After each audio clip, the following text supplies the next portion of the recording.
ते थोडं डिस्टन्समध्ये राहतात, पण ते तुमच्यामध्ये आम्हाला तुमच्या परिवारामध्ये आम्हाला म्हणजे पाहायला मिळालं नाही. जसे आम्ही आहोत तसंच तुम्ही आमच्यासोबत मिळून मिसळून राहणारे एक परिवार आहेत आणि ते आम्हाला तुमच्याकडून खूप काही शिकायला मिळालं.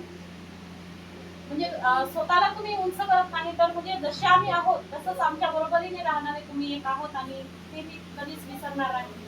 आणि ज्या परिस्थितीत तुम्ही आता शेंगावमध्ये जेव्हा आमच्याकडे येता तेव्हा ना तुम्हाला झोपण्यासाठी पलंग आहे ना बेड आहे, तरीही त्या परिस्थितीमध्ये तुम्ही आमच्यामध्ये राहिलेत आणि तुमचं जे प्रेम आहे ते आम्हाला देत दिले, त्याबद्दल मी तुम्हाला आभार मानते. आणि खरोखर तुम्ही आमच्या आठवणीमध्ये राहाल, आम्ही तुम्हाला कधीच विसरू शकत नाही. ते खूप म्हणजे एक जिव्हाळा आणि एक प्रेम असं मी केव्हाच बघितलं नाही. एखाद्याला जर म्हणजे काही गरज राहिली ना, आपण म्हटलं वॉशरूमला वगैरे जायचं आहे, तर मी एक मनामध्ये म्हणजे जेव्हा आपण केरळमध्ये गेलो होतो तेव्हा तिकडचे काही माहीत नव्हतं, परंतु आचलला विचारलं तर वॉशरूम कुठे आहे?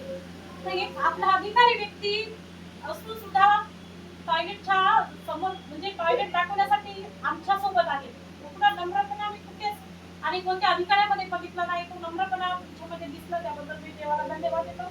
आणि खरोखरच हे जे एक कळप आहे, हे जे एक ग्रुप आपला आहे, खूप नम्र ग्रुप, ह्या ग्रुपकडून खूप काही आम्ही शिकलो.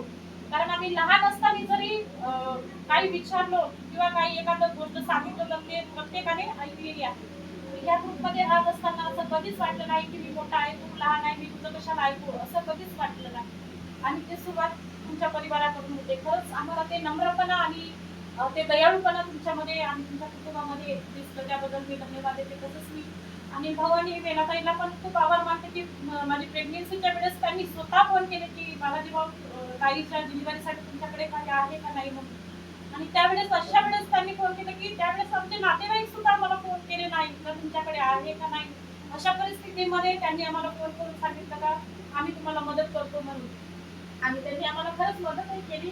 एवढं खूप खूप म्हणजे एवढं ते तुम्ही प्रेम दिलं, ते प्रेम आम्ही कधीच विसरू शकत नाही आणि ते आठवण आमच्यासोबत आहे. त्याच्यानंतर प्रेग्नेंट राहिल्याच्या नंतर प्रत्येकाचा हातभार आहे. त्याच्यानंतर प्रमोद भाऊ देखील त्याच ठिकाणी सेवकाईमध्ये होते आणि नेमके